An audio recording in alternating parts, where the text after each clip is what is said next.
Hello mga guys, magandang araw. Mayroon tayo namang small tips pero importante.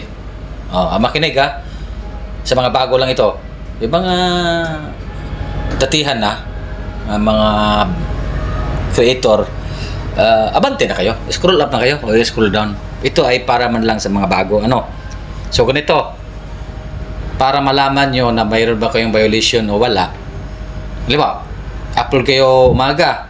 Pagkahapon, ito titingnan nyo kaagad. Yan. Tapos, click nyo.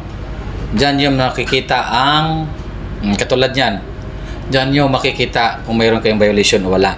Monitor nyo palagi yan. Pag-upload nyo video, upload kayo umaga, pagkahapon, tingnan nyo. Your alert. Pagkahapon, pag-upload kayo ng video, umaga na naman, tingnan nyo, monitor ba? Para kung may violation, automatic. Huwag kayong minayan kahit maraming view.